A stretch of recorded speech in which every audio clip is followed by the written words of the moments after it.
Good afternoon sa ating lahat. So ngayon, aking i-apply kung ano ang natutunan ko sa seminar at ang napili kong gawin na output is about 3D models or the 3D animation using PowerPoint. So dito, click lang yung PowerPoint, then new, ayan, mag-new tayo, lang presentation. So ngayon, mag-insert tayo ng pictures para sa ating background. Then, tignan lang yung pictures, ayan. So, ayan yung napili kong background. So, yung naisip kong gawin, simple PowerPoint na aking gagawin is entitled Guess Me. So, laro po ito para sa mga bata.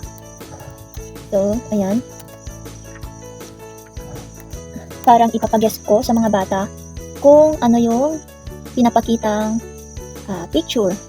For example, yung mga animals, ganun. Tapos dito, magpipili ka kung anong font ang gusto mo. Then, nandito po yung ayan, yung different colors, kung ano yung gusto mong colors. Pwede din to, shape format, then dito ka pipili, ayan. Ayan, so madami po tayong pagpipilian. So, i-zoom lang natin kasi, di ba, mga bata yung, dahil mga bata yung ating tuturuan is, dapat laging malaking text yung nakikita nila para readable and talagang may engagement sila, ayan. Ayan, guess me.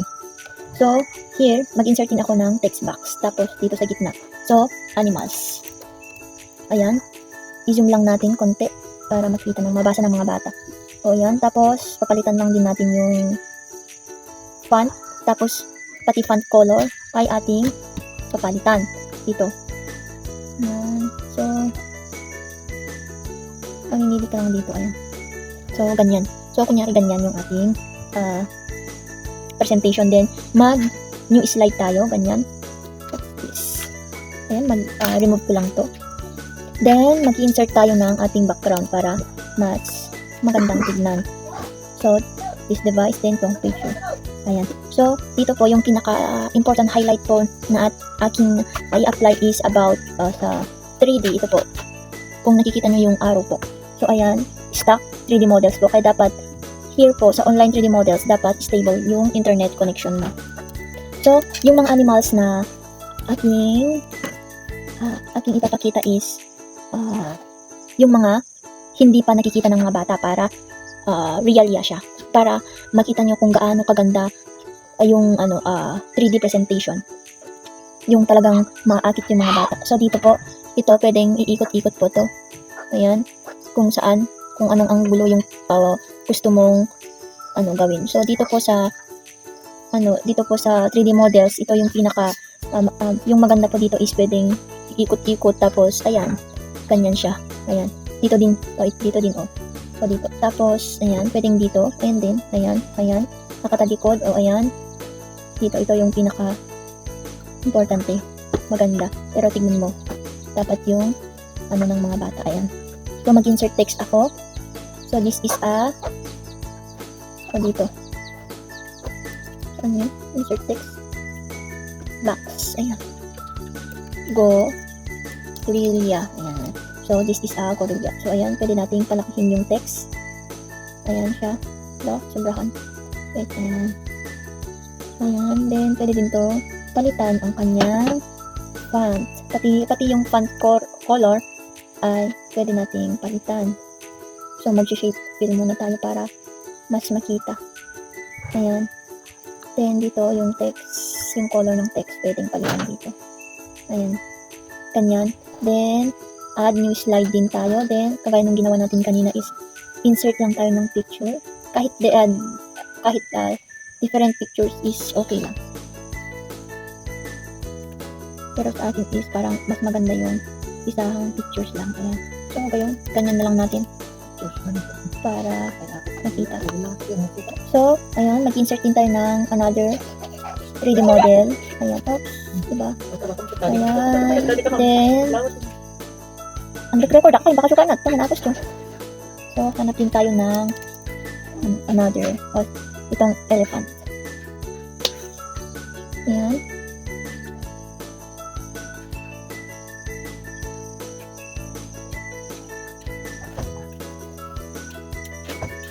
Ayan, pwede din ipaikot-ikot to.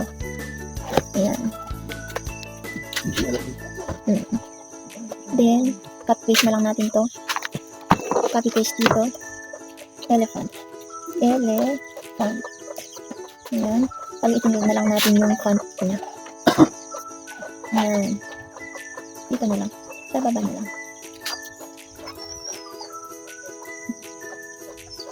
Ayan.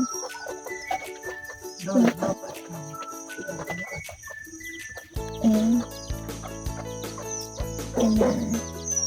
Then, add another 3D models, animals. Hindi lang animals, different kinds of models yung nandito.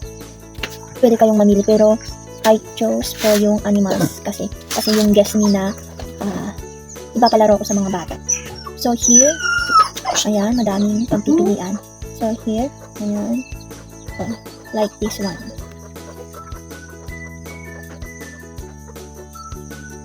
So, hintayin lang natin yung ma-insert yung 3D model. So, pag ganito is medyo mahina yung internet connection. Ayan, pwede din itong paikot-ikutin, ganyan. So, pwedeng umikot-ikot. Ayan. So, ayan. Ayan. Palakihin natin. Okay, ayan. So, this is not, baka na lang, delete ko na lang ito. Kapipis lang natin. Tapos papalitan yung pangalan. So, this is a lion. Ayan. Then, insert pa rin 3D models. Ayan. Then, animals. That's for animals. Then, ayan. Ayan, madaming pagpipilian. Ayan. For example, this one. Ay, 100% na kami, Joseph. Insert natin. Yun ka kapit dyan, sa katulong. Insert natin.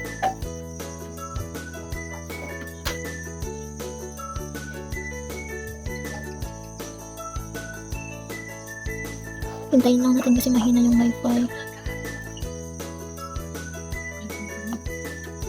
So, ayan. Ayan. Zoom lang natin. Tapos, ito yung sinasabi ko, di ba? Parang totoong naglalakad yung, what is this? Okay, dinosaur. So, dito, pwede din to. Ayan. Yung mga scenes nito. Ayan. Pwede kang mamili kung ano yung gusto mo. Ayan. Or pwedeng ito. Ayan, yung mga scenes na sinasabi ko. So, makikita ito sa animation. But I want this one. Ayan, gusto ko yan. Zoom ko. Ayan, para kunyari, ayan. Ayan. So, this is a dinosaur.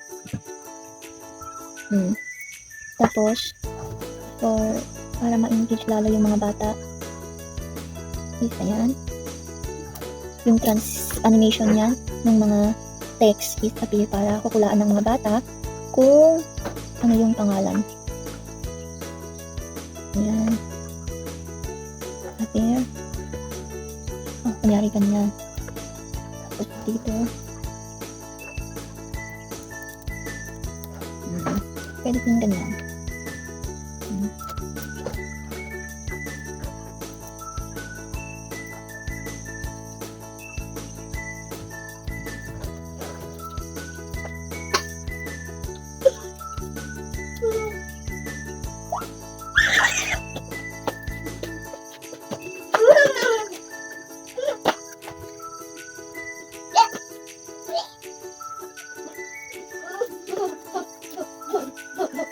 So, this is a simple animation lang to, Tapos, pwede din tong transition natin is more. So, play natin. Ayan. So, guess me, animals. So, ito na yung final. So, ayan. Ayun. Wait lang. Ayaw umikot nito.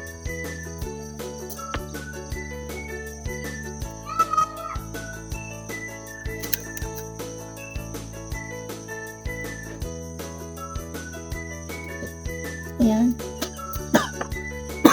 Ito previews. Tapos dito. Ayan. Ayan. Click. Click na.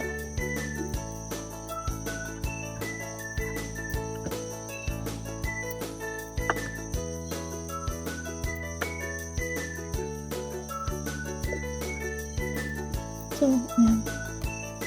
So, guess me, animals. Ayan. So, this is a gorilla. Ayan. Ganyan yung mangyayari.